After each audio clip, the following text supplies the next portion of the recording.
Study IQ IAS, अब तैयारी हुई affordable. Hello everyone, a very good evening to all of you. मेरा नाम है चंदन शर्मा और स्टडी IQ के यूट्यूब चैनल पे आप सभी का बहुत बहुत स्वागत है। तो ये हमारी साहस सीरीज है और मैं उम्मीद करता हूं कि इस सीरीज से आपको अपनी हिस्ट्री की प्रिपरेशन को लेकर काफी साहस भी आ रहा है। राइट, सो साहस basically means sit at home and study IQ। Right, तो यहां पर इस सीरीज का ऑब्जेक्टिव यही है कि मॉडर्न इंडिया हिस्ट्री, जो कि आपके किसी भी एग्जाम में बहुत ज्यादा इंपॉर्टेंट और क्रूशल रोल प्ले करती है, उसकी कॉम्प्रिहेंसिव तैयारी हमारा यहाँ पे ऑब्जेक्टिव है। और उसके लिए हम कवर कर रहे हैं स्टडी IQ की books, which is a very comprehensively and very enthusiastically made book. ठीक है, जो आपको बहुत ज्यादा फायदा देगी आपकी तैयारी में। ठीक है, अगर आप में से किसी ने अभी तक ये बुक नहीं ली तो ले सकते हैं। Right, there are many books, but इस बुक में क्या है कि सभी बुक्स की अच्छी चीजों को इंटीग्रेट करके एक स्ट्रक्चर्ड मैनर में आपको मॉडर्न इंडिया हिस्ट्री आपके सामने प्रेजेंट की गई है। Amazon, फ्लिपकार्ट पे ये अवेलेबल है, यू कैन बाय देयर, या फिर स्टडी IQ के स्टोर से भी इसको आप खरीद सकते हैं। एनीवेज, आज के सेशन को स्टार्ट करते हैं और आज के सेशन का हमारा जो टॉपिक रहने वाला है वो होगा डिक्लाइन ऑफ मुगल्स। राइट, पिछले सेशन को अगर आपने नहीं देखा जरूर देख लेना, उसमें हमने लेटर मुगल्स की बात की। आज हम देखेंगे कि कैसे ये लेटर मुगल्स धीरे धीरे करके मुगल सल्तनत को पूरी तरीके से खत्म कर देते हैं। ठीक है, due to being weak and incapable rulers Mughal सल्तनत बेसिकली खत्म हो जाती है। और ये हम बेसिकली ट्रांजिशन कर रहे हैं from medieval India towards modern India. और वहां पर लेटर मुगल को पढ़ना जरूरी है, तो कि तभी हमें समझ लगेगा कि किस प्रकार से मिडीवल इंडिया खत्म हो रहा है और मॉडर्न इंडिया स्टार्ट हो रहा है। कैसे इनके लेटर मुगल्स के डिक्लाइन की वजह से ग्रेजुअली यूरोपियन पावर्स को एक जगह मिलेगी, एक स्पेस मिलेगी। जब पावर वैक्यूम क्रिएट होता है तो किसी ना किसी पावर को एक स्पेस, एक जगह मिलती है जिसमें वो एंटर हो जाता है और पावर ट्रांजिशन हो जाती है। ठीक है, तो तभी हम समझ पाएंगे कि कैसे ब्रिटिशर्स और यूरोपियंस हमारे इंडिया में आए और उन्होंने फिर एक नया चैप्टर हमारी हिस्ट्री का स्टार्ट किया। और क्योंकि ये माना जाता है कि यूरोपियंस के साथ ही मॉडर्निटी इंडिया में आई, इसलिए यूरोपियंस के आने के बाद इंडिया में मॉडर्न हिस्ट्री शुरू हो जाती है। राइट, सो फटाफट से एक बार आपको क्विकली मैं बता दूं कि पिछले लेक्चर में हमने किन चीजों पर फोकस किया था। ठीक है, क्योंकि हो सकता है कि आप में से कई स्टूडेंट्स, कई एस्पिरेंट्स हमारे साथ यहां पर पहली बार जुड़ रहे हैं। राइट, तो यहां पर हमने लास्ट लेक्चर में जो मैंने अभी आपको बताया कि ट्रांजिशन को समझ रहे थे, ट्रांजिशन में पर्टिकुलरली हमने लेटर मुगल्स के ऊपर फोकस किया।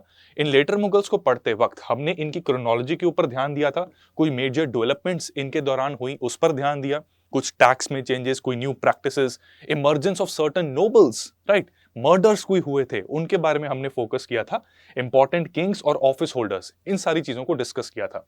एंड पर्टिकुलरली ये पर्टिकुलर लेटर मुगल्स हम कवर कर चुके हैं। ठीक है, और इनको याद करने का एक बड़ा ही अजीबोगरीब निमोनिक भी आपको बताया था। ठीक है, तो उम्मीद करता हूं आपको वो याद है निमोनिक भी, एंड आपको चैप्टर भी याद है जो हमने किया। और आगे आज हम बढ़ेंगे, अपनी कहानी को आगे बढ़ाएंगे। PDFs अगर आपको चाहिए तो इस टेलीग्राम चैनल को जरूर ज्वाइन करना, सर्च करना Chandan learning without space CS live group के नाम से चैनल मिलेगा। Do connect with that channel, इसके PDF वहां पर मिलेंगे। These PDFs are really really really important, क्योंकि ये आपकी रिविजन को बहुत ज्यादा एनहांस कर देंगे। मॉडर्न इंडिया में कोई दिक्कत नहीं आने वाली। और एक और चीज बता दूं यार, अभी ना ये थोड़े से बोरिंग टॉपिक्स हैं, मिडीवल इंडिया है ना, but gradually you will see how interesting they become. ठीक है, तो यहां पर टेलीग्राम एंड इंस्टाग्राम पर भी डू कनेक्ट विद मी। आप में से बहुत से लोग मेरे साथ इंस्टाग्राम पे कॉल पे भी कनेक्ट हो जाते हैं अपनी स्ट्रैटेजी एंड मेंटरशिप के लिए। सो इंस्टाग्राम पर भी मुझे फॉलो करना मत भूलना। अब जैसा आपको कहा था कि अगले सेशन को स्टार्ट करने से पहले मैं आपका लूंगा थोड़ा सा रिविजन टेस्ट, क्योंकि हम पढ़ते रहते हैं बट अगर हम प्रैक्टिस नहीं करेंगे जो हमने जिसको पढ़ा है तो चीजें हम भूल जाते हैं। तो हमेशा ये मेरी कोशिश रहेगी कि न्यू लेक्चर को, न्यू सेशन को स्टार्ट करने से पहले एक बार क्वेश्चंस और MCQs की प्रैक्टिस करके आपके पिछले सेशन की रिवीजन करवा दूं। तो यहां पर आपके सामने कुछ लेटर मुगल्स दे रखे हैं, जिसके बारे में कल भी बात की थी। आपको इन्हें क्रोनोलॉजिकल ऑर्डर में अरेंज करना है। Now let me tell you guys कि जब क्रोनोलॉजिकल ऑर्डर सिर्फ लिखा हो, ये नहीं लिखा हो कि रिवर्स या फॉरवर्ड, ऐसा कुछ नहीं लिखा हुआ, तो आपको अर्लीस्ट टू लेटेस्ट पर्सन उस तरीके से अरेंज करना है। सबसे पहले जो आया उसके बाद उसके बाद उसके बाद, इस तरीके से। ठीक है, तो यहां पर हमारी ऑप्शंस, हमारी आइटम्स जो यहां पर दे रखी हैं वो है मोहम्मद शाह रंगीला, ओके, रफी उस दौला, रवि उस दरजात, फारूक शियार, बहादुर शाह। ठीक है, तो आपको एक निमोनिक बताया था। क्या था निमोनिक? बजा दो, डरा दो। ठीक है, बजा दो, डरा दो, राइट, बजा दो, डरा दो, रंग शाही आलम के। ठीक है, रंगशाही आलम के कि अकबर भी बहादुर बन जाए। ठीक है, तो हमारा ये ऑर्डर अगर निमोनिक आपको याद है तो आपको पता है कि सबसे पहले बहादुर शाह 1 या फिर शाह आलम 1, एक ही बात है, एक ही व्यक्ति का नाम है, सबसे पहले वो आए थे। उनके बाद जहांदर शाह आए थे, जहांदर शाह के बाद रफी उस दरजात। ठीक है, ये डरा दो में डर जो है रफी उस दरजात को डिनोट करता है, और जो ये डरा दो में दऊ है ये है रफी उस दौला। ठीक है, रफी उस दौला, तो ये रफी उस दौला है। इसके बाद रंग शाह आलम के रंगीला मोहम्मद शाह आए थे इसके बाद, राइट। उसके बाद शाह आलम 2 आए थे, right, and then Akbar and Bahadur Shah 1, right. So ये हमारा सीक्वेंस है। ठीक है, अकबर 2 बेसिकली एंड बहादुर शाह 2, या फिर इनको बहादुर शाह जफर भी कहा जाता है। ठीक है, राइट, तो ये हमारा सीक्वेंस रहता है। तो इस सीक्वेंस के बेसिस पे अगर हम यहां पर देखें, अरेंज करना है, तो सबसे पहले बहादुर शाह 1 आएंगे, करेक्ट, ये बजा दो का, राइट। उसके बाद फारूक शाह आ रहे हैं, right, Farooq Shah will come. ठीक है, इसके बाद रफी उस दरजात, फिर रफी उस दौला और मोहम्मद शाह रंगीला। ठीक है, उम्मीद करता हूं कि इसको रिवाइज अच्छे से कर लिया है, and yes, do suggest me a better mnemonic. अगर हम इसको और अच्छे से याद कर लें तो हमारे लिए अच्छा रहेगा, राइट। तो रिवर्स ऑर्डर में ये अरेंज हुए हैं, हमारा आंसर जो बनता है वो बन जाता है option B, that is 5 4 3 2 1, right. आगे बढ़ते हैं, लाल कुंवर। अच्छा यार, एक करेक्शन मैं करना चाहता हूं आज, ठीक है, apologies for the last lecture. एक करेक्शन, इस सीरीज की ना यही ब्यूटी रहेगी कि अगर मान लो कुछ थोड़ी सी हेरफेर हो जाती है ना, तो वो भी हम इस सेशन में ठीक कर लेंगे ताकि आपके डाउट्स भी क्लियर हो जाएं। Lal Kunwar is a term often associated with which of the following Mughal emperor. So कल के लेक्चर के बेसिस पे हम ये कह सकते हैं कि हाँ, ये पर्टिकुलर टर्म जहांदर शाह के लिए यूज की जाती थी। ठीक है, तो इसका करेक्ट आंसर तो देखो ऑप्शन सी है, विच इज ट्रू। बट लाल कुंवर जहांदर शाह नहीं, बेसिकली ना क्या होता है कि कई बार जैसे स्कूल में नहीं होता था, कुछ टेक्स्ट में एक्चुअली लिखा होता कि जहांदर शाह को लाल कुंवर भी कहा जाता है, बट एक्चुअली जो कहानी है वो दरअसल ये है कि लाल कुंवर वॉज द एम्प्रेस कॉन्सॉर्ट, यानी कि जहांदर शाह की वाइफ थी। ठीक है, तो जहांदर शाह की wife actually she was born as Imtiaz Mahal, right. Imtiaz Mahal, she is better known by her birth name. Her birth name was Lal Kunwar and she was the wife of Mughal emperor Jahandar Shah. ठीक है, तो जैसे किंग और क्वीन होता है, right, and queen consort basically मतलब होता है इसका कि किंग की वाइफ जो रॉयल ब्लड को नहीं बिलोंग करती, राइट। तो यहां पर इम्तियाज महल, she was wife of Jahandar Shah, ठीक है, और one of the most favourite wife of Jahandar Shah.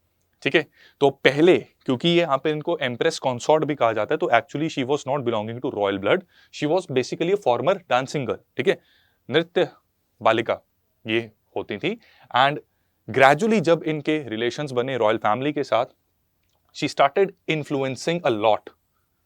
किसको इन्फ्लुएंस कर रहे थे? जहांदर शाह को, who was a Mughal emperor, right. तो उनकी फ्रिवलिटी और जो प्लेजर और जो थोड़े रंगीन मिजाज के वो व्यक्ति थे, उन्हें इनकरेज करना शुरू कर दिया और एक्चुअल कंट्रोल काफी हद तक इनके पास आ गया था।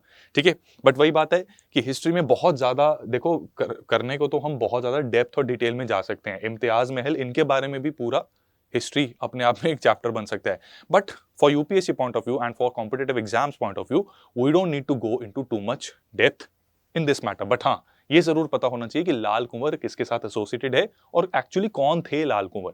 तो कल मैंने कहा था कि जहांदर शाह को लाल कुंवर के नाम से जाना जाता था, बट नहीं, ये इम्तियाज महल है। She is better known and popularly known by her name Lal Kunwar, जो उनका बर्थ नेम है। ठीक है, इम्तियाज महल बाद में उनको नाम मिला था। इस कॉन्टेक्स्ट में, किस कॉन्टेक्स्ट में? मुगल एम्परर जहांदर शाह के कॉन्टेक्स्ट में आपको 3 स्टेटमेंट्स दी हुई हैं, आपने यहां पर करेक्ट स्टेटमेंट आइडेंटिफाई करनी है। ठीक है, और यहां पर आप देख सकते हो कि जो क्वेश्चन है, ये लेटेस्ट पैटर्न जो यूपीएससी आजकल फॉलो कर रही है ना, एलिमिनेशन को एलिमिनेट करने वाला, उस पैटर्न में आपको मिला हुआ है। ठीक है, तो एक बार रीड कर लो इस स्टेटमेंट्स और रिकॉल करो जो हमने लास्ट लेक्चर में चीजें पढ़ी थी, उसके बेसिस पे आप इसको सॉल्व कर पाओगे। स्टेटमेंट 1 कह रही है कि Jahandar Shah was an able administrator and tried to revive the glory of Mughal empire after demise of Aurangzeb. ठीक है, तो एबल एडमिनिस्ट्रेटर तो कहीं से नहीं था यार, ये तो हमने पिछली जो लाल कुंवर वाली बात भी पढ़ी है उसमें भी पता लग रहा है कि इम्तियाज महल ने बेसिकली उनके प्लेजर और जो वो कहते हैं ना कि शराब और शबाब में मदहोश रहते थे, उस चीज को प्रमोट करते थे, उस चीज को इनकरेज करती थी, इसीलिए पावर ज्यादा उनके पास भी आ गई थी। तो he was not an able administrator. तो पहली स्टेटमेंट तो देखो हमारी गलत हो जाती है। सेकंड स्टेटमेंट कह रही है कि under his reign, Jahandar Shah के राज में, Marathas were granted the right to collect chauth and sardeshmukhi.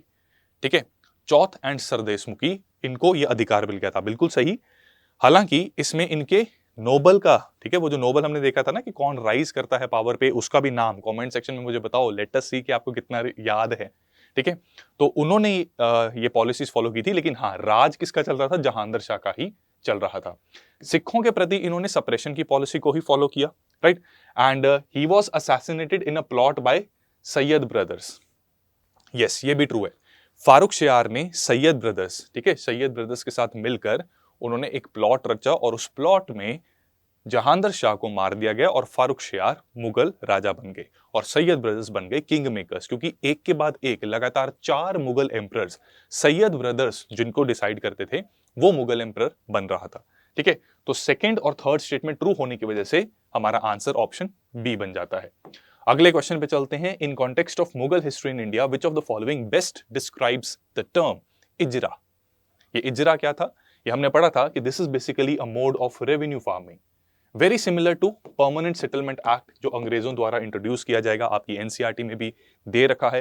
Class 12th की थीम्स इन हिस्ट्री पार्ट 1 नहीं, पार्ट 3, उसके पहले ही चैप्टर में परमानेंट सेटलमेंट या जमींदारी सिस्टम को एक्सप्लेन कर रखा है। तो ये मुगल्स के टाइम पर इंट्रोड्यूस हो गया था और बेसिकली बहादुर शाह 1 के समय पर इसको इंट्रोड्यूस कर दिया गया था। ठीक है, तो ये एक ब्लंडर मूव मानी गई थी, क्योंकि इसके बाद रेवेन्यू, जो ऐसे रेवेन्यू सिस्टम में पेजेंट्स की एक्सप्लॉयटेशन बहुत ज्यादा हो गई थी, क्योंकि कोई भी एक पर्टिकुलर पट्टा सिस्टम, उसकी कमी थी। एंड सेकेंडली, जो मिडलमैन थे उनके ऊपर लगामें कम थी। उनको एक फिक्स्ड रेवेन्यू देना था सेंट्रल अथॉरिटी को, which was the Mughal emperor, और वो पेजेंट से जितना मर्जी खींच सकते थे। अब सोचा ये गया था कि क्योंकि उन्हें फिक्स्ड रेवेन्यू देना है, तो वो प्रोडक्टिविटी के ऊपर काम करेंगे और उस प्रोडक्टिविटी को और ज्यादा बढ़ाने के लिए कुछ इन्वेस्टमेंट करेंगे। ठीक है, ताकि उनका जितनी ज्यादा उनकी यील्ड होगी उस जमीन से, उतना ज्यादा उनको फायदा है, क्योंकि एम्परर ने, शहंशाह ने तो फिक्स रेवेन्यू लेना है। लेकिन ऐसा हुआ नहीं। हुआ ये कि जो हमारे किसान लोग हैं वो बहुत ज्यादा दबना शुरू हो गए। तो this prove to be a big blunder, right. तो इसका आंसर जो है ऑप्शन बी है। ठीक है, it was a system of revenue collection, right. एक और क्वेश्चन देखते हैं, उसके बाद आज के टॉपिक को स्टार्ट करेंगे। फोर्थ क्वेश्चन कह रहे हैं कि identify the correctly matched pairs. तो यहां पर लेफ्ट साइड पर आपको एक मुगल शहंशाह का नाम दे रखा है और राइट साइड पर कहा गया है कि किस प्रकार से वो उनकी मृत्यु हुई थी। ठीक है, तो फारूक शियार कैसे मरे थे? He died because of enlargement of spleen. क्या फारूक शियार ऐसे मरे थे? नो, ये बहादुर शाह 1 के साथ हुआ था। एनलार्जमेंट ऑफ स्प्लीन, पेट, बेसिकली पेट में लिवर के पास स्प्लीन होती है, तो वो एनलार्जमेंट होने की वजह से उनकी मृत्यु हो जाती है। फारूक शियार को तो बल्कि सैयद ब्रदर्स और सैयद ब्रदर्स ने डिपोज कर दिया था। ठीक है, फारूक शियार को सैयद ब्रदर्स ने पावर स्ट्रगल के चलते मरवा दिया था। ठीक है, Jahangir Shah assassinated, yes this is true. Bahadur Shah 1 died in a battle, no this is false. ठीक है, तो सिर्फ एक ही पेयर करेक्टली मैच्ड है। ठीक है, only one pair is correctly matched है। तो इसका आंसर जो है हमारा ऑप्शन ए बन जाता है। हैविंग सेड दैट, आपको ये बताना चाहूंगा कि मैं उम्मीद करता हूं कि पूरा आपको मजा आ रहा है इन चीजों को करने में, पढ़ने में। अगर इसी तरह से आप अपने पूरे के पूरे एग्जाम की तैयारी करना चाहते हैं, यूपीएससी आईएएस की तैयारी करना चाहते हैं, 2024 को टारगेट कर रहे हैं, और जिस तरीके से कल के सेशन में हमने कवर की हैं चीजें आज के सेशन में कर रहे हैं, इसी तरह सभी सब्जेक्ट्स में आप अपनी ग्रिप स्ट्रांग बनाना चाहते हैं, तो स्टडी आईक्यू के प्रीलिम्स टू इंटरव्यू बैच में जरूर एनरोल करें। ये बैच की क्लासेस स्टार्ट हो चुकी हैं, जून का आखिरी बैच, इसकी अभी बहुत जल्द एडमिशंस बंद होने जा रही हैं, राइट। तो प्रीलिम से लेकर इंटरव्यू तक हर चीज को ये कवर करता है, चाहे वो लाइव क्लासेस हो। लाइव क्लासेस की रिकॉर्डेड क्लासेस भी आपके पास ही रहेंगी, 2.5 साल तक रहेंगी। टीचर से डाउट्स पूछ सकते हैं आप, आपके पास मेंटर्स होंगे, आंसर की इवैल्यूएशन करवा सकते हैं। प्रीलिम्स के लिए कोई अलग से क्रैश कोर्स नहीं लेना पड़ेगा, इसी में इंक्लूडेड है। मेंस का क्रैश कोर्स भी इसी में इंक्लूडेड है, टेस्ट सीरीज भी इसी में इंक्लूडेड है, both of prelims and mains, right. इसी के साथ साथ जो बुक्स बेसिकली जो आपके एग्जाम के लिए चाहिए for core subjects like geography, art and culture, history, economy, science and technology etcetera, ये सारी बुक्स भी आपको प्रोवाइड की जाएंगी। So this is an all inclusive batch, और इसमें ऐसा है कि 3 मोड्स में ये हम आपको ऑफर करते हैं। इंग्लिश, जैसे कि हम आपस में बात कर रहे हैं, ठीक है, हिंदी इंग्लिश मिक्स में हम आपको इंपॉर्टेंट चीजें समझा रहे हैं, और नोट्स आपको टेक्स्ट जो है वो इंग्लिश की फॉर्म में मिल रहा है। इंग्लिश बैच जिसमें प्योरली अंग्रेजी में वार्तालाप किया जाएगा, और अंग्रेजी में वार्तालाप करके आपको जो टेक्स्ट है वो भी इंग्लिश में मिलेगा, जो सब्जेक्ट मैटर है, राइट। हिंदी बैच में सब कुछ हिंदी में रहेगा, हम बात लेक्चर शुद्ध हिंदी में करेंगे, वही वर्ड्स का प्रयोग किया जाएगा जो आपको परीक्षा में लिखना है। आपकी किताबें, आपके नोट्स, आपका क्रक्स, सब कुछ, everything will be in Hindi, right. So जल्दी करना, शाम 6 बजे का बैच है ये, 2.5 से 3 घंटे की क्लास होती है, 2.5 साल तक वैलिड रहेगा, आपके पास रहेगा ये पर्टिकुलर बैच, ठीक है। उसकी सारी रिकॉर्डेड क्लासेस और मटेरियल आपके पास रहेगा। एंड अदरवाइज देखो दोस्तों, इसका प्राइस 45,000 है, right, but CS live code use करने से आपको ये कोर्स बहुत अफोर्डेबल प्राइस पे मिल जाएगा, ठीक है। These are the features, do take a look. And optional को भी आप साथ में अगर एनरोल करते हैं ऑप्शनल में, तो वहां पर भी एडिशनल आपको ऑफर मिलेगा in terms of discount by using the code CS live. चलिए आज के सेशन पर आते हैं, और आज हमने क्या कवर करना है उसको फटाफट एक बार ओवरव्यू लेते हैं। तो देखो दोस्तों, आज हमने डिसइंटीग्रेशन की बात करनी है। डिसइंटीग्रेशन में एक बहुत मेजर फैक्टर था जो फॉरेन इन्वेजन्स हुई। लेटर मुगल्स के समय पर 2 फॉरेन इन्वेजन्स, ठीक है, एक्चुअली 2 फॉरेन इन्वेजन्स नहीं, 2 फॉरेन इन्वेडर्स ने मल्टीपल इन्वेजन्स की, जिसके चलते जो मुगल ग्लोरी थी वो एक तरह से पूरी तरह खत्म हो गई। और जो किसी समय पर एक बहुत विशाल, बहुत बड़ा ऑल इंडिया एम्पायर एग्जिस्ट किया करता था, एटलीस्ट अप टू 1707, जब तक औरंगजेब की मृत्यु नहीं हुई थी तब तक एक ऑल इंडिया एम्पायर एग्जिस्ट करता था। ये एम्पायर अब पूरी तरह से डिसइंटीग्रेट हो जाएगा इन इन्वेजन्स की वजह से, ठीक है। तो आज के सेशन में हम क्या करने वाले हैं, सबसे पहले इन्वेडर हैं हमारे नादिर शाह। तो नादिर शाह की इन्वेजन को हम पढ़ेंगे। इसको समझने के लिए और इसके इम्पैक्ट को जानने के लिए हम देखेंगे कि नादिर शाह, इनका राइज कैसे हुआ, ठीक है। ये पर्शियन एम्परर थे, ठीक है, पर्शिया से आए थे इंडिया में अटैक करने के लिए, किन रीजन से आए थे, और पर्शिया में how did he reach to the position of emperor. तो पर्शिया की क्या स्थिति थी उसके ऊपर थोड़ी सी नजर दौड़ाएंगे। ये डायरेक्टली इस पर सवाल नहीं आता, लेकिन आपके at the back of your mind ये चीज होनी चाहिए। सेकेंडली, इसमें जो इंपॉर्टेंट और डिसाइसिव बैटल्स रही थी जिन्होंने मुगल सल्तनत को पूरी तरह से क्रश कर दिया था, उसको देखेंगे। तो इसमें battle of Karnal is a very important battle, 1739 में हुई थी, इसके ऊपर हम नजर दौड़ाएंगे। और इनकी इन्वेजन का इंपैक्ट क्या था, we will understand that as well. इसके बाद इन्हीं के जो सक्सेसर थे अहमद शाह, ठीक है, इनको अहमद शाह अब्दाली, दुरानी डायनेस्टी को बिलोंग करते थे, तो इन्होंने भी इन्वेड किया, मल्टीपल टाइम्स किया। और इनकी इन्वेजन में सबसे नोटोरियस और most decisive invasion was at the time, ठीक है, ये 4th इन्वेजन थी इनकी, 3rd बैटल ऑफ पानीपत जिसको कहते हैं फिर, ठीक है, 3rd बैटल ऑफ पानीपत हुई थी। तो इसने मुगल्स के साथ साथ, ठीक है, अलॉन्ग विद मुगल्स, इवन जो मराठास, जो बहुत फॉर्मिडेबल पावर बन चुकी थी by the time later Mughals were there, actual power, de facto power Marathas के पास आ गई थी। तो मुगल्स बेसिकली ट्रिब्यूटरी स्टेट की तरह एक्ट कर रहे थे, ठीक है, at the time when Ahmad Shah Abdali came. But 3rd battle of Panipat में मराठास को एक बहुत बड़ा सेटबैक लगा, and this particular thing exposed the weakness of India to foreign powers.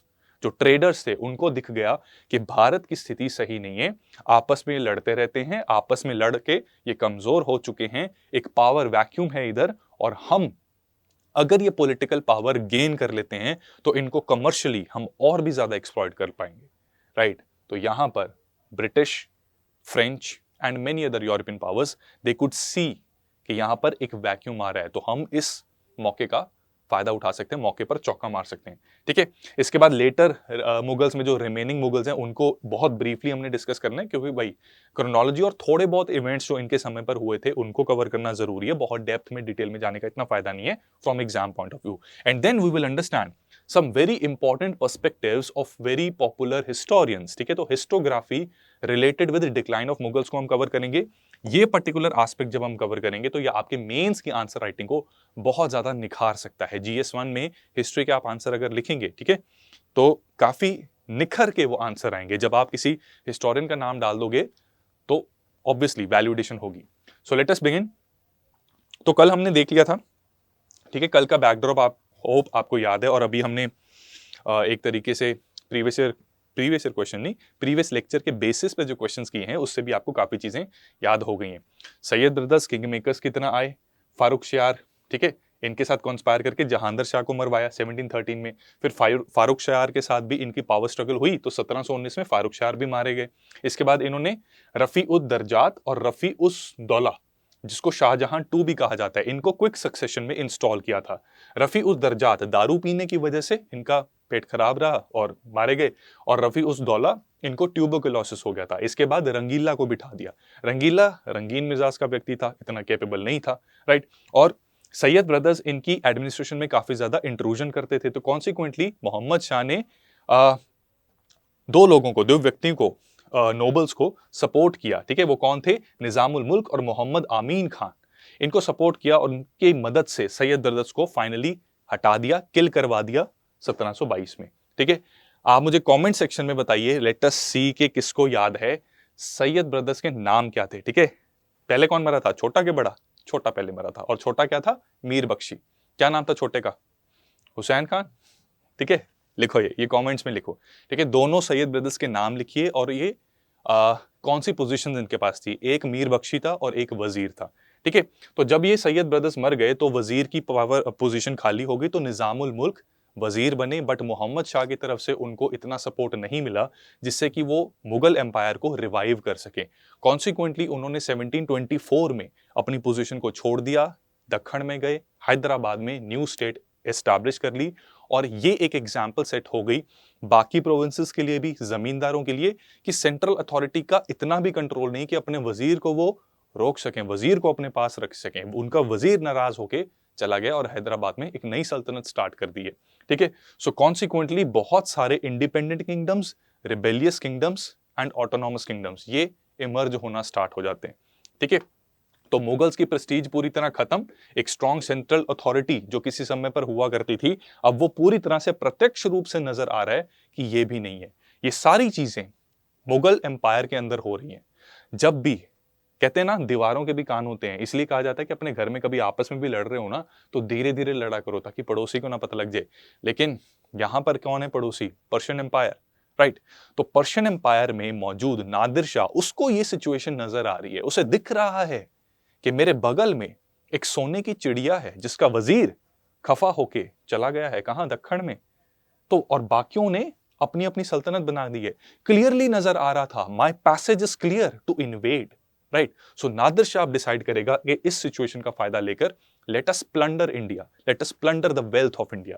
So let us see कि नादिर शाह किस तरह से पहले पर्शिया में मर्ज करता है और फिर पर्शिया से जीतने के बाद, पर्शिया को एक तरीके से वहां पर अपने आप को किंग की तरह एस्टैब्लिश करने के बाद वो इंडिया की तरफ कूच करेगा, राइट। तो बात है 18th सेंचुरी की, ठीक है। 18th सेंचुरी की बात है, अर्ली 18th सेंचुरी, 1720s की बेसिकली बात है। पर्शिया, ठीक है।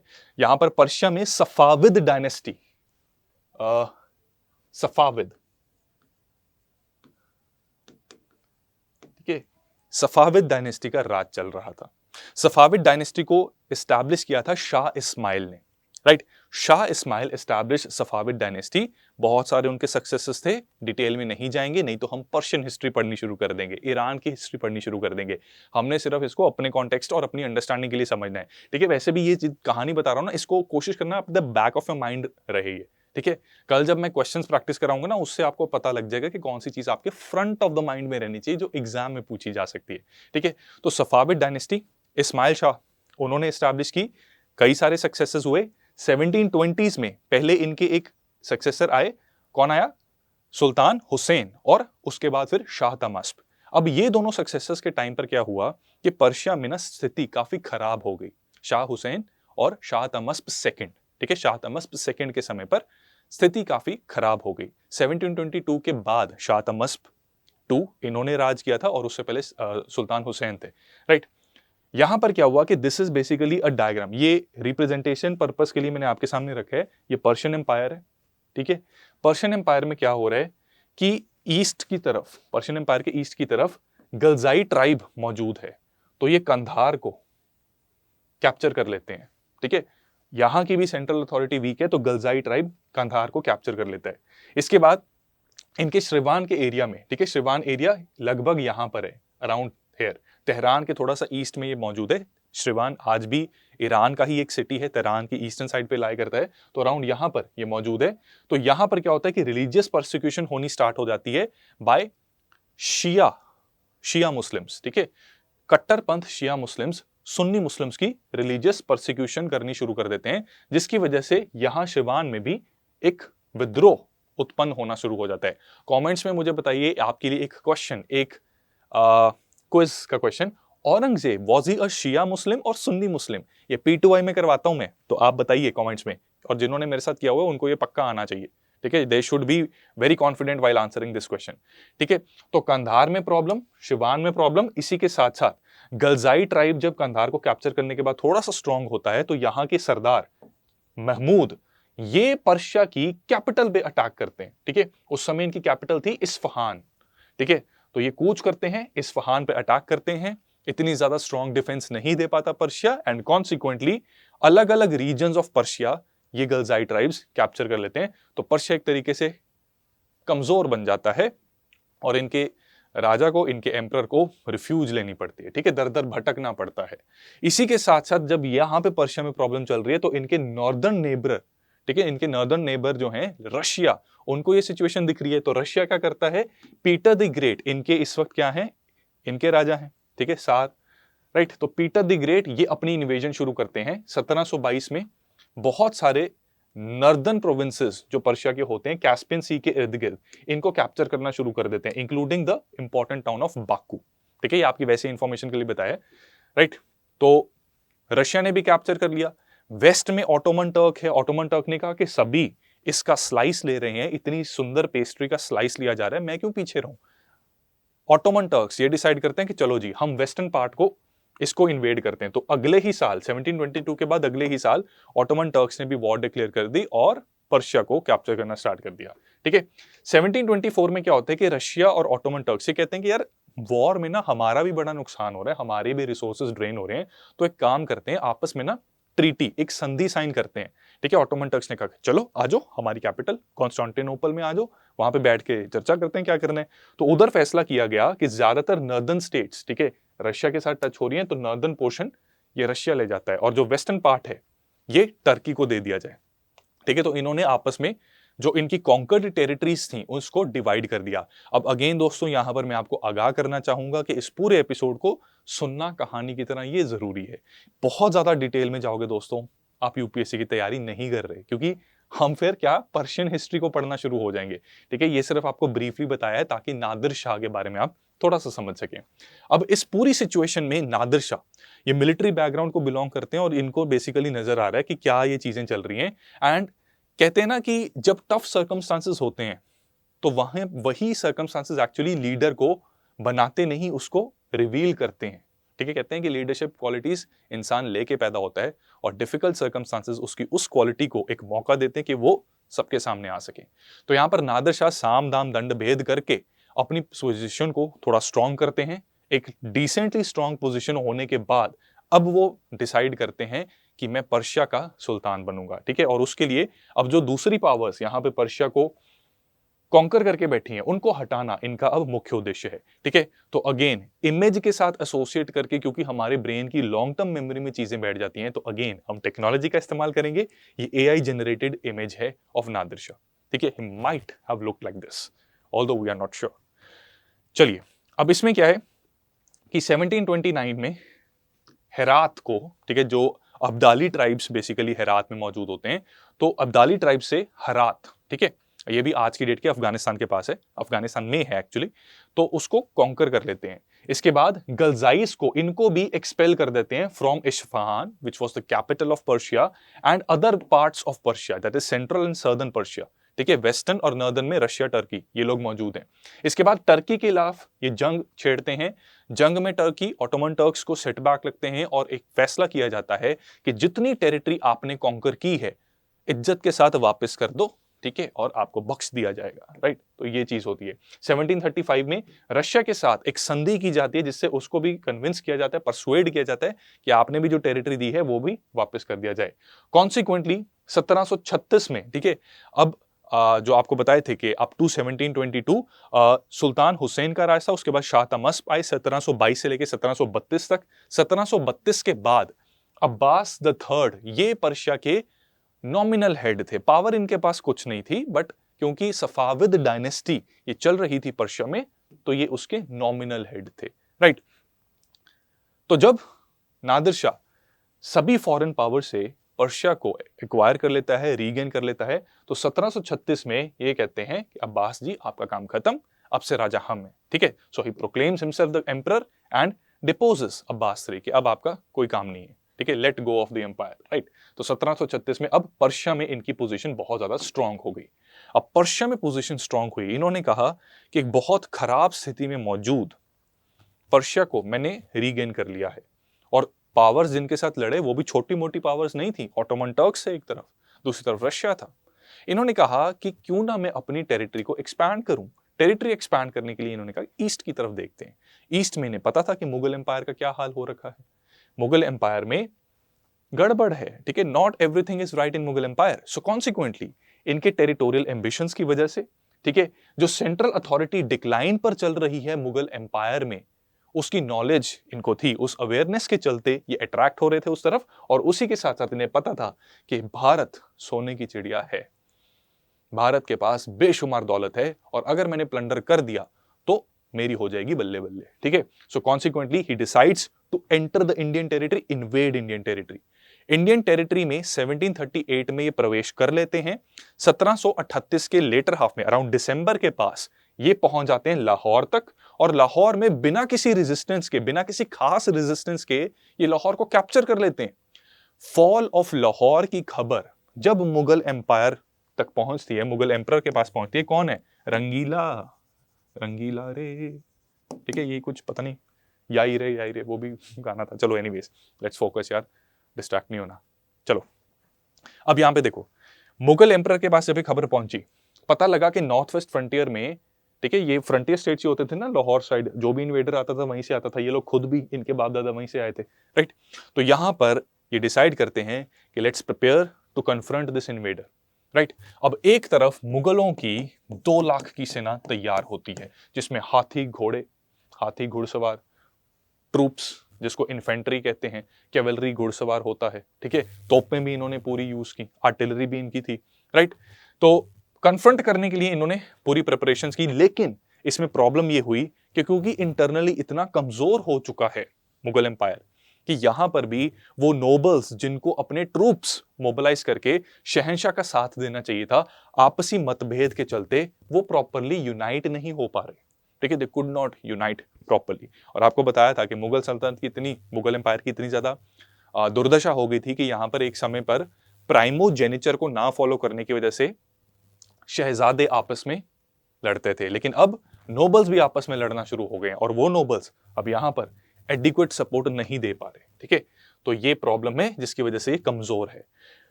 तो 1738 के बाद दिसंबर के आसपास लाहौर तक पहुंच गए, फरवरी में, ठीक है। अब यार यहां पर एक चीज बता दूं, कभी कभी ना डेट्स में, हिस्ट्री में ना थोड़ी सी दिक्कत आ जाती है। तो बैटल ऑफ करनाल का जो सोर्स मैंने फॉलो किया है, ठीक है, वहां पर 24 फरवरी कहा जाता है, that the battle of Karnal it took place on 24 फरवरी। तो इसको आप करेक्ट कर लेना अगर कहीं पे दूसरा आपको कोई डेट दिखती है, राइट। सो फरवरी 1739 में, अच्छा एक और चीज बता दूं कि क्योंकि डेट्स की दिक्कत रहती है ना, तो इसलिए यूपीएससी भी जनरली एग्जैक्ट डेट्स बहुत, खासकर एंशिएंट मिडिवल में एग्जैक्ट डेट्स नहीं पूछती, ईयर या क्रोनोलॉजी के ऊपर ही क्वेश्चन आएगा, ठीक है, तो आप निश्चिंत रहिए, राइट। बट हाँ, ये एक क्रेडिबल सोर्स है जहां पे 24 फरवरी पड़ा है, तो I think it should be 24 February, it will be corrected wherever needed. चलो यहां पर आते हैं। अब यहां पर जब कन्फ्रंटेशन होती है, करनाल में दोनों सेनाएं आमने सामने आ जाती हैं। मुगलों की आर्मी, मुगलों की फौज दुगनी है as compare to Nadir Shah, right. लेकिन नादिर शाह में एम्बिशन है, उनकी फौज में एकता है, राइट, और प्लानिंग है उनकी कि किस तरह से हमने मुगल्स को डिफीट करना है, राइट। तो यहां पर मुगलों के पास वही हाथी, बड़े बड़े हाथी, धीरे धीरे चलने वाले हाथी, दूसरे सोल्जर्स को कुचलने वाले हाथी, ठीक है, ये दूर हैं अभी, ये कह रहे हैं कोई नहीं, इनको आने दो। नादिर शाह की जो आर्मी की सबसे बड़ी स्ट्रेंथ थी वो थी उसकी गन पावर, ठीक है, गन पाउडर और गन पावर, इसका इस्तेमाल उन्होंने किया। इन्होंने कहा इनको रेंज में आने दो पहले। जैसे ये रेंज में आते हैं, वहां पर इनकी फायरिंग शुरू हो जाती है रैपिडली, और जो इतने बड़े बड़े हाथी हैं, they are so easy targets. कितने ही हाथी, ठीक है, जो मुगल्स बहुत समझते थे ना कि हाथी बहुत पावरफुल हमारा एक वॉर मशीन है, कितने ही हाथी ऐसे ढेर हो जाते हैं यहाँ पर, ठीक है, और बहुत सारे सोल्जर्स को भी सेटबैक लगता है। ऐसी स्थिति पैदा हो जाती है कि जो चीफ कमांडर्स होते हैं मुगल आर्मी के, उनको टारगेट किया जाता है, and they lose their lives in battle of Karnal. Consequently 2 घंटे के समय में, 2 से 3 घंटे के अंदर अंदर, ठीक है, 3 घंटे के अंदर अंदर मुगल आर्मी को राउट कर दिया जाता है, और जो रंगीला है उसको बंदी बना लिया जाता है, ठीक है, रंगीला गेट्स कैप्चर्ड। और जो तबाही यहां पर बैटल ऑफ करनाल में हुई, इसके ऊपर ना 2 पोएट्स हैं बड़े फेमस हैं, मीर एंड सौदा, ठीक है, they lament the devastation caused by Nadir Shah. Nadir Shah ने जो डेवस्टेशन क्रिएट की ना यहाँ पर करनाल, और फिर करनाल से लेकर यहाँ तक रुके नहीं, ठीक है। This was a decisive battle, Mughals हार गए थे, इन्होंने दिल्ली तक कूच किया फिर, ठीक है। और आपको पता है करनाल से दिल्ली बहुत ज्यादा दूर नहीं है, राइट। तो दिल्ली तक कूच किया, रास्ते में काफी ज्यादा लूटपाट मचाई, राइट, और उसको पोएट्री में इन लोगों ने संजोग के रखा है, ठीक है। तो यहां पर देखो अब नादिर शाह आ गया है, नादिर शाह को पता लगा यार इनके पास बड़ा बेशकीमती हीरा है यार, कोहिनूर लेके बैठे हैं, मुझे दे दो यार। इन्होंने कहा ठीक है भाई रंगीला, आप हमारे पास हैं, right, you are our prisoner. अब अगर जान प्यारी है तो जो हम बोल रहे हैं वैसे करो, ठीक है। तो इसमें कहा कि अगर जान प्यारी है, अगर आप रिहा होना चाहते हैं, तो सबसे पहले तो भाई इस वॉर में ना हमारा नुकसान बहुत हुआ है, right. So Nadir Shah imposed heavy war indemnity on Rangila, Mohammad Shah, ठीक है। तो उसको बहुत ज्यादा पेमेंट देनी पड़ेगी, वॉर डैमेजेस जो है ना उसकी रेपरेशन देनी पड़ेगी। ये वर्ल्ड हिस्ट्री में भी हम पढ़ते हैं, ठीक है। वर्ल्ड वॉर 1 में भी हम पढ़ेंगे कि जर्मनी बड़ा ही चीटेड सा फील किया, और हिटलर के राइज में भी हिटलर को भी जो एक तरीके से पेन हुई ना, he was a soldier, right. World war 1 में जब फाइनली ट्रीटी साइन हो रही थी तो जर्मनी का काफी बुरा हाल हुआ था, तो वही बदला लेने के लिए उन्होंने कहा कि जर्मनी को बिल्ड बैक करना है। उसके बाद फिर वर्ल्ड वॉर 2 हुई, ठीक है। वो कहानी बाद में वर्ल्ड हिस्ट्री के समय पर इन P2I, राइट। अब यहां पर क्या होता है, what is happening here is कि यहां पर क्योंकि अब रंगीला को छोड़ना है, मोहम्मद शाह को छोड़ना है, तो बदले में देखो क्या क्या लिया गया, ठीक है। बहुत ज्यादा वॉर इंडेमनिटी ली गई, राइट। क्योंकि अगर कहा कि अगर आपने imperium, if you want to maintain your imperium over land, यानी कि अगर अपनी शहनशाही बनाए रखना चाहते हो, ठीक है, तो ये पैसा दो हमें। इसी के साथ साथ कई सारे जो प्रोविंसेस हैं मुगल एम्पायर के to the west of river Indus, ये कहा कि ये अब पर्शिया के हैं, ये आपके नहीं है। इंडस रिवर आप आज घर जाके मैप में देखना, इंडस रिवर पाकिस्तान से गुजरती है, ठीक है। तो उसके पश्चिम में लगभग आज की डेट का काफी सारा पाकिस्तान, अफगानिस्तान, ठीक है, ये पर्शिया के पास चला गया। और जब वो रीजन पर्शिया के पास चला गया, मुगल्स के पास वहां पर अथॉरिटी नहीं है, ऑब्वियसली अपनी ट्रूप्स की भी प्रेजेंस वहां पर नहीं मेंटेन कर सकते। इस चीज ने मुगल्स के नॉर्थ वेस्ट फ्रंटियर को एक्सपोज कर दिया अगली इन्वेजन के लिए भी, ठीक है। तो ये एक बहुत बड़ा टेरिटोरियल सेटबैक लगा। इसी के साथ साथ इन्होंने इतनी लूट मचाई कि नादिर शाह को अगले 3 सालों तक अपनी रियासत में टैक्स लगाने की जरूरत नहीं पड़ी, ठीक है। तो यहां पर इन्होंने कोहिनूर डायमंड इसको भी ले लिया, और जो फेमस पीकॉक थ्रोन थी ये भी साथ ले गए, ठीक है। तो नादिर शाह इन्वेजन में ये 2 बहुत इंपॉर्टेंट चीजें ये अपने साथ ले जाते हैं, राइट। सो कॉन्सिक्वेंसेस क्या होते हैं फाइनली नादिर शाह की इन्वेजन के, कि एक टेरिटरी, बहुत बड़ी टेरिटरी वो लूज कर जाते हैं। इस टेरिटरी के जाने से जो नॉर्थ वेस्ट फ्रंटियर है वो एक्सपोज हो जाता है, तो अगली इन्वेजन का भी थ्रेट बन जाता है।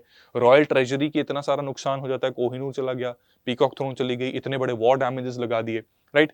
जो मुगल्स की हिडन वीकनेस थी वो पता तो थी काफी लोगों को, लेकिन अब वो एकदम से बहुत बढ़ चढ़कर एक्सपोज हो गई है कि ये फॉरेन कंपनीज भी अब देख रही हैं कि इनकी क्या हालत है, ठीक है। लेकिन अभी भी इतने वीक नहीं हुए कि ज्यादा पंगा ले सकें, एटलीस्ट फॉरेन कंपनीज नहीं ले सकती, बट हाँ ये पूरा एक्सपोज हो गया, बैटल हार गए। Battle of Karnal was a decisive battle जहां पर ये हार गए, ठीक है, बहुत ही शर्मिंदा होना पड़ा। इसी के साथ साथ क्या हुआ कि जब रॉयल ट्रेजरी ये चली गई, तो एडमिनिस्ट्रेशन के पास सैलरीज देने के लिए नोबल्स और मनसब्स को, जिनको हमने कल पढ़ा था कि मनसबदारी क्या होता है, उनको सैलरी देने के लिए पैसे नहीं थे। ऐसी स्थिति में क्या होता है कि जहां पर जिन मनसब को कैश पेमेंट नहीं होती उनको दी जाती थी जगीर। जगीर होता है एक लैंड, ठीक है। अब ये लैंड मनसब को दे दिया गया, इस लैंड से निकल रहा है रेवेन्यू। उसको कहा जाता था कि जितनी सैलरी के लिए आप एंटाइटल्ड हो उतनी सैलरी अपने पास रख दो, जो सरप्लस है वो एम्परर को देना है, यानी कि सेंट्रल रॉयल ट्रेजरी में वो पैसा जाएगा। अब जब रॉयल ट्रेजरी के पास है ही नहीं सैलरी देने को, ठीक है, तो वो क्या जगीर ही देनी पड़ेगी, ठीक है। तो कॉन्सिक्वेंटली क्या हुआ कि जगीर को लेकर बहुत ज्यादा लड़ाइयां होनी शुरू हो गई। हर जगीरदार या हर मनसब कहता था कि मुझे बेस्ट जगीर मिले, फर्टाइल जगीर मिले, जिससे मैक्सिमम रेवेन्यू आए, मैं इसमें थोड़ी सी मैनिपुलेशन करके कम कर दूंगा और अपने पास ज्यादा रखूंगा, सेंट्रल ट्रेजरी में वो कम हो जाएगा, ठीक है। इसी के साथ साथ जिनके पास ऑलरेडी जमीनें या जगीर थी या जमींदार थे, उन्होंने किसानों के ऊपर बहुत बोझ डालना शुरू कर दिया, क्योंकि रॉयल ट्रेजरी खत्म हो गई थी। तो ultimate Brunt of that burden was felt by the peasant, ठीक है। तो इन प्रॉब्लम्स की वजह से मुगल एम्पायर बहुत बुरी तरह अब आगे डिसइंटीग्रेट होने की कगार पर पहुंच चुका है, ठीक है। अब इसके बाद क्या होता है कि after this episode few years pass, after that in basically around 1748 के पास व्हाट हैपन्स कि नादिर शाह, इनकी मृत्यु हो जाती है। उसके बाद पर्शिया में एक ग्रुप होता है, it is assembly of leaders, ठीक है, दैट ग्रुप इज कॉल्ड जिरगा।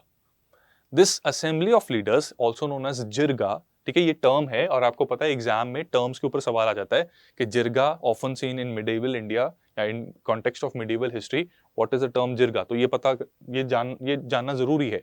तो जिरगा बेसिकली क्या होता है, assembly of leaders. Assembly of leaders ने ये डिसाइड किया कि हम अहमद शाह अब्दाली या दुरानी डायनेस्टी की अहमद शाह अब्दाली, इनको पर्शिया का एम्परर बनाएंगे। एम्परर बन जाते हैं और दुरानी डायनेस्टी बेसिकली इनसे शुरू हो जाती है, राइट। सो 1748 से लेकर 1767 के बीच में ये भारत को 8 बार इन्वेड करते हैं। इनकी सबसे पहली इन्वेजन 1748 में होती है। अब यहां पर एक इंटरेस्टिंग चीज बताता हूं, देखो अभी तक रंगीला था ना ये जो पकड़े गए थे, ठीक है, इनके बाद अब इनके सक्सेसर्स हैं। जब रंगीला विल पास अवे तभी इनके सक्सेसर आएंगे। अब इनके पास अवे होने से ना एक बड़ी इंटरेस्टिंग कहानी जुड़ी हुई है। ऐसा था कि सैयद ब्रदर्स को मरवाने में 2 लोगों का हाथ था, निजामुल मुल्क और मोहम्मद आमीन खान। मोहम्मद आमीन खान का एक सुपुत्र था, ठीक है, वो सुपुत्र था कमरुद्दीन खान, ठीक है। Qamaruddin Khan was son of Mohammad Amin Khan and a very good friend of Rangila, that is Mohammad Shah, and a very loyal subedar of Mohammad Shah, ठीक है। 1748 में जब first time Ahmad Shah Abdali invade करता है इंडिया में, तो उसकी पहली इन्वेजन ना इतनी सक्सेसफुल नहीं होती, राइट। मुगल फोर्सेस के साथ इनका आमना सामना होता है इन बैटल ऑफ मनुपुर, ठीक है। कहां पे होता है सामना, बैटल ऑफ मनुपुर में 1748। ये मनुपुर कहां पे, आज की डेट में ये पटियाला के पास ना एक सरहंद नाम की जगह है, तो ये वहां पे कहीं उस रीजन में ये एग्जिस्ट किया करता था उस समय पर, ठीक है। तो यहां पर बैटल होती है, तो कमरुद्दीन खान क्या होता है कि एक तोप का गोला कमरुद्दीन खान को ध्वस्त कर देता है। ये खबर मोहम्मद शाह तक पहुंचती है। मोहम्मद शाह इतने शौक में चले जाते हैं कि कई दिन तक वो अपने आप को कमरे में बंद कर देते हैं, ठीक है, खाना पीना छोड़ देते हैं, डिप्रेशन में चले जाते हैं, and ultimately he died in grief. इतनी अच्छी फ्रेंडशिप थी उनकी कि दुख में उन्होंने अपनी जान गंवा दी। तो 26 अप्रैल 1748 को Mohammad Shah, as per many sources, Mohammad Shah Rangila ये इस दुनिया को छोड़ के चले जाते हैं, ठीक है। तो ये तो नादिर शाह अहमद शाह अब्दाली की फर्स्ट इन्वेजन और रंगीला की डेथ की कहानी है।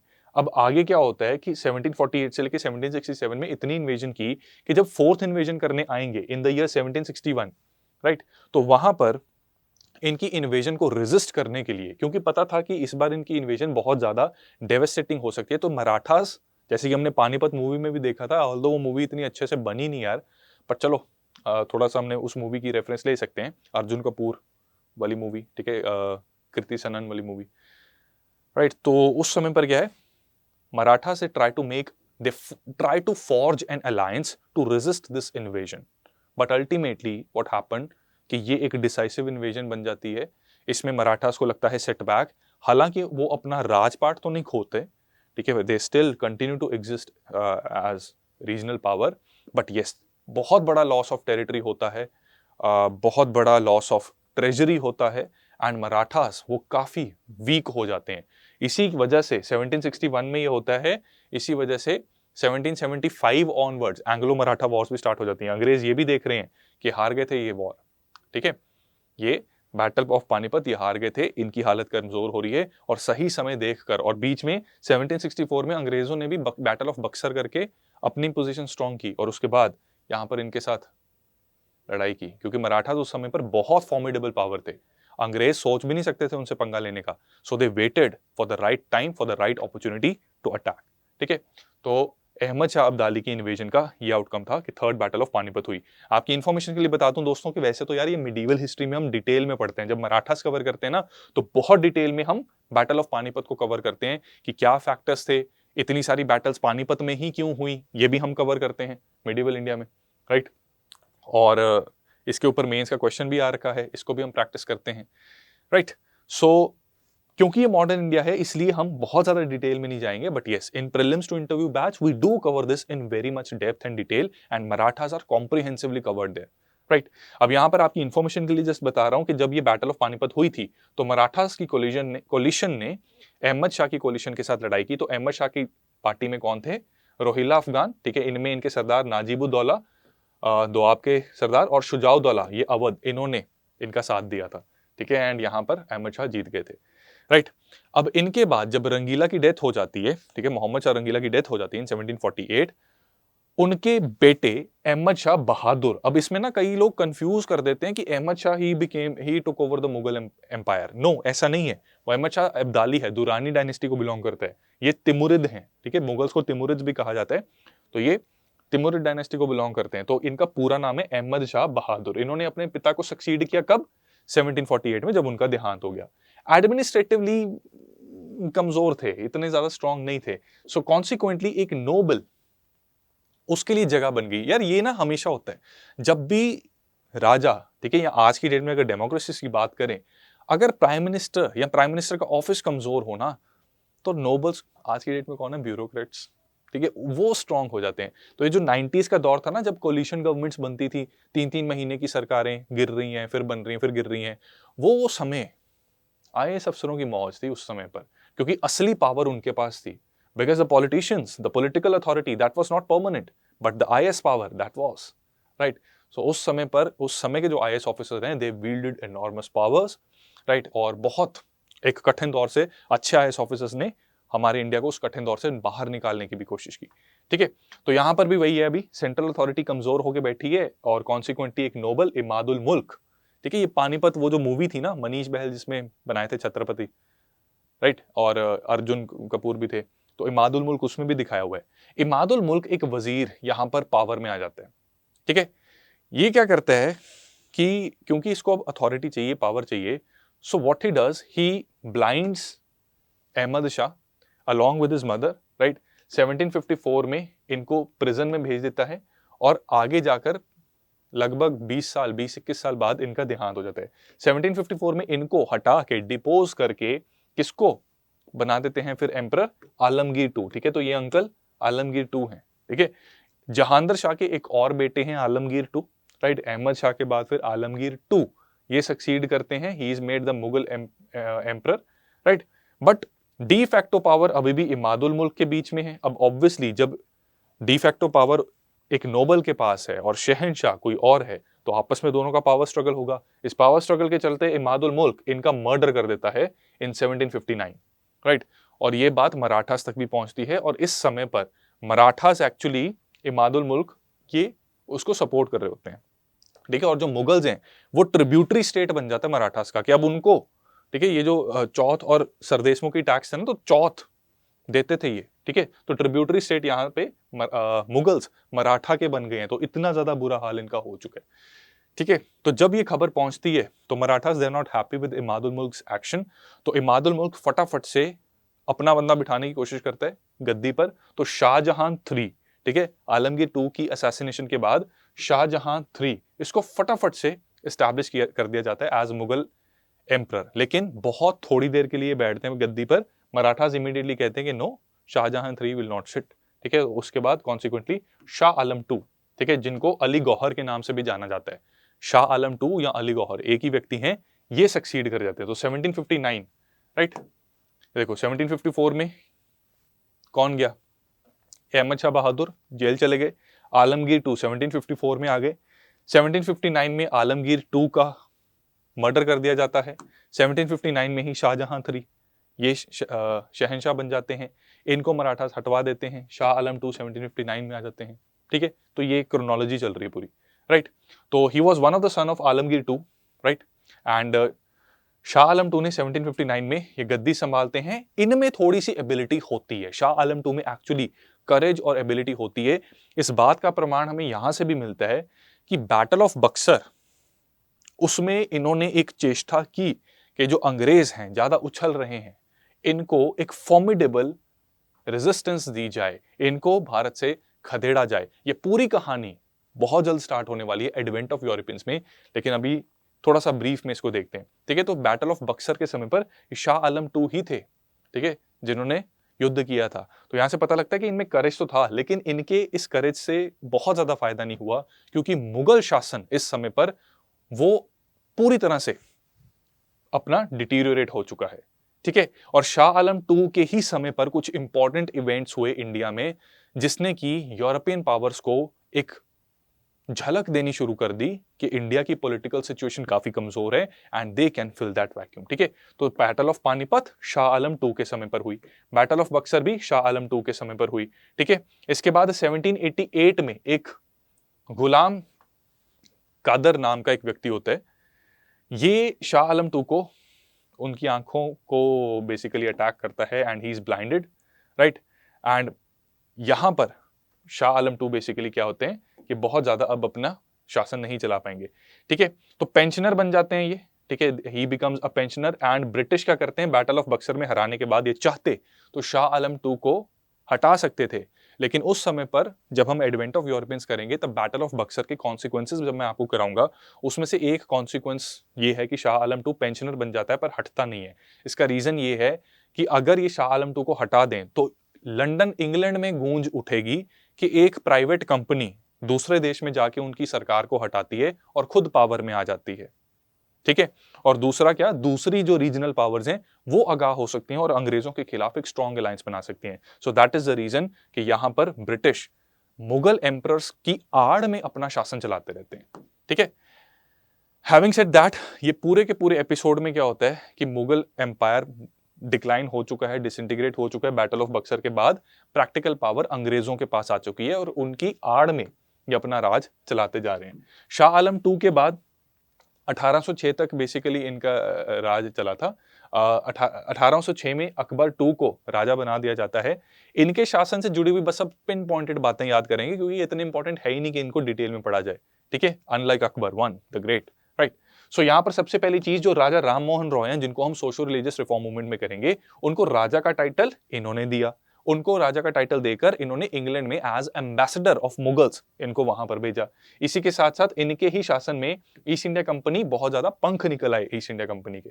ठीक है।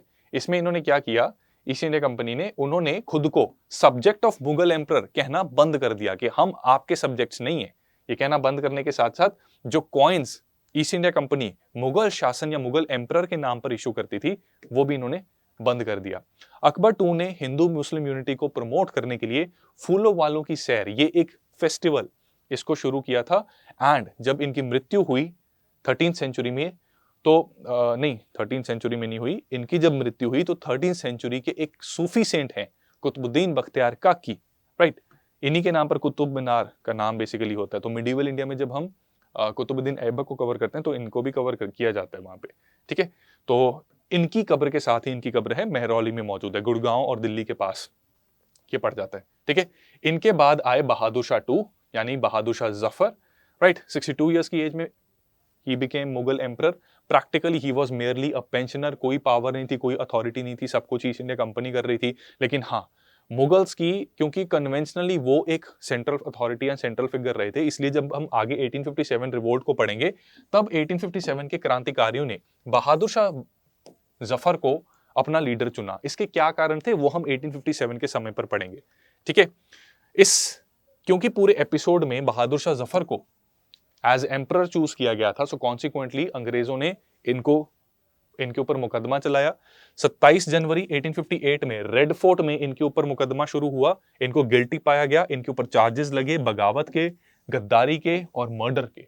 तो 83 साल की उम्र में इनको भेज दिया गया रंगून, नजरबंद, यानी कि वनवास, नजरबंद, वहां पे एग्जाइल, और पूरी उम्र फिर उन्होंने रिमेनिंग एज अपनी रंगून में बिताई। 1862 में इनका वहां पर देहांत हो गया। ठीक है। आपका होमवर्क, थोड़ी सी टाइमलाइन का चार्ट जरूर बना लेना। अब फटाफट से हम डिक्लाइन ऑफ मुगल एम्पायर से जुड़े हुए कुछ हिस्टोरिकल पर्सपेक्टिव्स को समझते हैं। तो यहां पर बेसिकली डिक्लाइन के पीछे ना कुछ दिग्गज हिस्टोरियंस ने अपना व्यू पॉइंट दिया है। इसमें कुछ जाने माने नाम आते हैं, जैसे कि सर जादूनाथ सरकार, जिन्होंने औरंगजेब के राज में हुई गलतियों को प्राइम रीजन माना है फॉर द डिक्लाइन। इसके बाद डॉक्टर इरफान हबीब ये एग्रेरियन क्राइसिस को दोष देते हैं। सतीश चंद्र ये कहते हैं जागीरदारी क्राइसिस वाज द रीजन, आपस में लिंक्ड हैं। मोहम्मद अतर अली इन्होंने टेक्नोलॉजिकल क्राइसिस को दोष दिया, और शरीन मूसवी इन्होंने मॉनेटरी क्राइसिस को दोष दिया। ठीक है। सो लेट अस सी कि ये क्या था। ठीक है। तो औरंगजेब के समय पर, क्योंकि औरंगजेब की पॉलिसीज ऐसी थी इनटॉलरेंट, तो उसने कहीं ना कहीं मुगल सल्तनत के दुश्मन बहुत बना दिए। एंड कॉन्सिक्वेंटली क्योंकि उनके वीक सक्सेसर्स थे वो उन दुश्मनों के साथ डील करने में इतने सक्षम नहीं थे और इतना बड़ा एम्पायर संभल नहीं पाया, कंसोलिडेटेड नहीं रहा। ये सारी चीजें हम मिडिवल हिस्ट्री में भी पढ़ते हैं, कल के सेशन में भी मैं इसकी झलक दे चुका हूं, so you can basically revise it from the PDF when it is provided to you. ठीक है, तो ये श्री जादूनाथ सरकार का व्यू पॉइंट है। प्रीलिम्स में ना आजकल आपने देखा है 2023 के प्रीलिम्स में हिस्टोरियंस के ऊपर क्वेश्चंस आ रहे हैं, तो यहां पर एक मैच दैट फॉलोइंग टाइप का क्वेश्चन आ सकता है कि जादूनाथ सरकार है ये कौन से पर्सपेक्टिव के साथ कनेक्टेड है डिक्लाइन ऑफ मुगल्स रिलेटेड, इसीलिए मैं बता रहा हूं। और डिक्लाइन ऑफ मुगल्स के पीछे फैक्टर्स अगर मेंस में आ जाते हैं, इनका नाम अगर मेंशन कर दिया तो बहुत अच्छा आंसर वो माना जाएगा। ठीक है, इसी के साथ साथ एग्रेरियन क्राइसिस में ये कहा जाता है कि लैंड रेवेन्यू काफी ज्यादा बढ़ गया। शाहजहां के समय से ये प्रॉब्लम आ गई थी, बिल्डिंग्स और इंफ्रास्ट्रक्चर बनाने के चक्कर में बहुत ज्यादा खर्चा बढ़ गया था, तो लैंड रेवेन्यू को 50% ऑफ द प्रोड्यूस कर दिया। उसके बाद 1660s के आसपास ड्रॉट्स की वजह से भी इंडियन एग्रीकल्चर काफी ज्यादा डिटीरियोरेट हुआ। इजरा सिस्टम से पेजेंट्स, ठीक है, पेजेंट्स बहुत ज्यादा बर्डनड हो गए। ठीक है, तो जो एक एलिजियंस होती है आम जनता की अपने सरकार के प्रति, वो डिटीरियोरेट हो गई है। और फौजदारी पावर्स यानी कि जागीरदारों को फौजदारी पावर भी दे दी गई। ठीक है, जिसकी वजह से राइट सिर्फ रेवेन्यू कलेक्शन नहीं, इवन लॉ एंड ऑर्डर से रिलेटेड पावर्स भी इनके पास आ गई, तो पेजेंट्स की एक्सप्लॉयटेशन बहुत ज्यादा बढ़ गई। तो दिस वाज अनदर क्राइसिस जिसकी वजह से डिक्लाइन हुआ। ठीक है, तो डॉक्टर इरफान हबीब इनका ये कहना है। सतीश चंद्र कहते हैं जागीरदारी क्राइसिस वाज द रीजन। जैसा मैं आपको बता चुका हूं कि जागीरदारी सिस्टम क्या है। ठीक है, मनसबदारी सिस्टम के साथ इंटीग्रेटेड है ये सिस्टम। जब कैश में सैलरी नहीं होती तो लैंड दिया जाता है, अपनी सैलरी निकालो, सरप्लस वापस कर दो। अब जो लैंड जागीरदारी के लिए फिक्स किया जाता था उसको कहा जाता था पैबाकी लैंड। ठीक है, ये टर्म याद कर लेना, एग्जाम में पूछा जा सकता है। Towards the end of Mughal empire paibaqi land इसमें डिक्लाइन होना स्टार्ट हो गया। Too many office holders, too many mansabdars. ठीक है, तो पैबाकी लैंड बहुत उसकी किल्लत पड़ गई। इसकी वजह से जागीरदार फंड्स ये कम हो गए। जागीरदार फंड्स कम होने की वजह से क्या हो रहा है कि सेंट्रल एडमिनिस्ट्रेशन के पास भी फंड्स कम आ रहे हैं। ठीक है, दूसरा करप्शन भी हो रही है। राइट, तो सेंट्रल एडमिनिस्ट्रेशन के पास उस जागीर से जो आना चाहिए था, ठीक है, हिस्सा, वो आ नहीं रहा। तो इनकी लड़ाई लड़ने की जो क्षमता है, वॉर के लिए पैसा चाहिए होता है, फंड्स चाहिए होते हैं, ये क्षमता डिटीरियोरेट कर जाती है। ठीक है, तो ये भी वीक कर देते हैं इसको, मुगल एम्पायर को। दूसरा जो नोबल्स हैं, अब नोबल्स को भी पता है कि हमारी जागीर अगर इतनी उपजाऊ ही नहीं है तो इसमें से क्या नहाएंगे क्या निचोड़ेंगे, ये सिचुएशन आ गई थी इनकी। तो यहां पर नोबल्स आपस में लड़ना शुरू हो जाते हैं, जिसकी वजह से फैक्शनलिज्म मतलब कि बहुत ज्यादा गुट बन जाते हैं नोबल्स के। ठीक है, दरबारियों के कई सारे गुट बन जाते हैं जो आपस में लड़ना शुरू कर देते हैं। ये चाहते हैं कि हमारी मर्जी का एम्परर बने।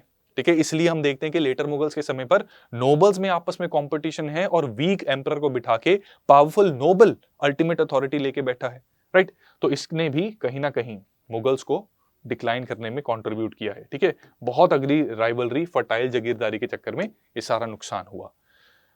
मोहम्मद अतहर अली ये कहते हैं कि साइंटिफिक टेक्नोलॉजिकल डेवलपमेंट इंडिया में नहीं हुई, इंडस्ट्रियल रेवोल्यूशन नहीं आई, हम अभी भी मिडिवल एजेस के सिस्टम से चल रहे हैं। यूरोपियन पावर्स, उनके पास काफी कुछ लेटेस्ट टेक्नोलॉजी आ गई। और आप सब जानते हैं कि अल्टीमेटली मुगल्स को हटाया तो ब्रिटिश नहीं, बहादुर शाह जफर को हटा के और बैटल ऑफ बक्सर में शाह आलम II को अपना पेंशनर बना के। राइट, सो यहाँ पे टेक्नोलॉजी का लैक भी एक बहुत बड़ा कारण बना था। ठीक है, Europeans were way advanced, they had way too developed और एडवांस्ड वेपन्स एज वेल। ठीक है, शरीन मूसवी इनका कहना है कि monetary crisis was the problem. इसमें हुआ ये कि जब सिल्वर एक समय पर 18वीं सदी में सिल्वर बहुत ज्यादा इसके रिजर्व्स मौजूद थे शाही कोष में, तो हुआ क्या कि बहुत ज्यादा करेंसी सिल्वर की इशू कर दी गई। उसकी वजह से बहुत ज्यादा जब करेंसी सर्कुलेशन में आ जाती है तो क्या होता है, इन्फ्लेशन बढ़ती है कि घटती है। ये मैं बहुत बार करा चुका हूं यार, एनसीईआरटी में, करंट अफेयर सेशंस में, इंडियन एक्सप्रेस के सेशंस में, एवरीवेयर इन्फ्लेशन बढ़ती है। जब परचेजिंग पावर बढ़ती है ना, so now we have more capacity to purchase something, तो उसकी वजह से प्राइसेस बढ़ जाते हैं। ठीक है, तो इस वजह से भी इन्फ्लेशन इतनी ज्यादा बढ़ गई कि अल्टीमेटली इसने भी कंट्रीब्यूट किया to the decline of Mughal empire. Right, so these were the perspectives and these are some more reasons जिसकी वजह से मुगल एम्पायर अल्टीमेटली गिर जाता है। तो फाइनली हम ये देखते हैं कि जब डी फैक्टो पावर इनके पास रहती नहीं है तो कुछ इंडिपेंडेंट स्टेट्स भी इमर्ज करती हैं। तो अब हम समझेंगे, पढ़ेंगे इन इंडिपेंडेंट स्टेट्स के बारे में, ये कौन सी स्टेट्स थी, कैसे ये इमर्ज हुई और इन्होंने यूरोपियंस के लिए किस तरह से जगह बनाई टू कम एंड कॉन्कर और एनेक्स इंडिया। राइट। 3 मेजर तरह की स्टेट्स इसमें देखने को मिलती है। एक है सक्सेसर स्टेट्स, दूसरे हैं independent kingdoms, and the third ones are new states और you can say rebellious states. ठीक है, तो जो सक्सेसर स्टेट्स थी ये क्या थी बेसिकली, इन्होंने क्या था कि devour the provinces of Mughal empire. ठीक है, और नॉमिनल अथॉरिटी ये मुगल्स को ही मानते थे, लेकिन उनसे अलग होकर इन्होंने अपनी रियासतें बना दी हैं। तो अवध, बंगाल और हैदराबाद ये इस कैटेगरी को बिलोंग करेंगी, सक्सेसर स्टेट, ये जो निजामुल मुल्क ने बनाई। इसके बाद कई इंडिपेंडेंट किंगडम्स ये अराइज हो गए, क्योंकि जो मुगल सॉवरेनिटी थी कुछ इलाकों में, ठीक है, कुछ एरिया जो उनके ट्रिब्यूटरी स्टेट्स हुआ करते थे, यहां पर अब उनकी इतनी अथॉरिटी रही नहीं, तो इन्होंने कहा कि अब से हम आपको टैक्स देना बंद कर रहे हैं, ये जो हमारे पास इतना एरिया है इसको हम खुद ही मैनेज करेंगे। तो ये इंडिपेंडेंट किंगडम्स इमर्ज हो जाते हैं। और फिर आते हैं सबसे important rebellious states, Maratha, Sikhs and Jat states. ठीक है, और इनमें से यही ज्यादातर स्टेट्स हैं जो फाइनली अंग्रेजों से भी लड़ेंगे, and even the successor states Awadh, Bengal, Hyderabad. ठीक है, एंग्लो कर्नाटिक वॉर एटसेट्रा, ये सारी चीजें अंग्रेजों के साथ होंगी। तो अब हमने इसको पढ़ना है, इसके बारे में हम कवर करेंगे अगले सेशन में। ठीक है, और ये पीडीएफ अगर आपको चाहिए तो इस टेलीग्राम चैनल को ज्वाइन करना मत भूलना, इंस्टाग्राम पे मेरे साथ कनेक्ट होना मत भूलना। एंड अगर सभी सब्जेक्ट्स को डिटेल में आप कवर करना चाहते हैं, अलॉन्ग विथ कि आपको ये भी कोई चाहिए कि मेंटरशिप भी हमें कोई प्रोवाइड करे, आप जो आंसर्स इतने प्यारे और इतने सुंदर लिखते हैं, अगर वो भी आप इवैल्यूएट करवाना चाहते हैं और पूरे के पूरी अपनी तैयारी को करना चाहते हैं इन अ वेरी सिस्टमैटिक वे, तो do join our prelims to interview batch. It's a very good batch, हर चीज मिलती है उसमें, हर चीज, books, test series, notes, crux के पीडीएफ, डाउनलोडेबल पीडीएफ्स आपको प्रोवाइड किए जाएंगे। इसी के साथ एक मेंटोर मिलता है, जो देखो क्लास के बाद भी आप पढ़ोगे, आपके डाउट आएंगे, ये क्या है, ये क्या दिक्कत है। ठीक है, बुक समझ नहीं आ रही, कौन सी बुक पढ़ूं, कौन सी ना पढ़ूं, कोई डाउट आ गया, टेक्निकल डाउट आ गया, क्या करें, mentor will help you address that doubt. तो P2I की बहुत रेलेवेंस है। ठीक है, तो टाइमली उसमें एनरोल कर लेना, and yes, to get the maximum discount use the code CS Live। That's all from my side today friends, wish you all the best. जल्दी मिलते हैं अगले सेशन में, thank you so much. Study IQ IAS, अब तैयारी हुई affordable.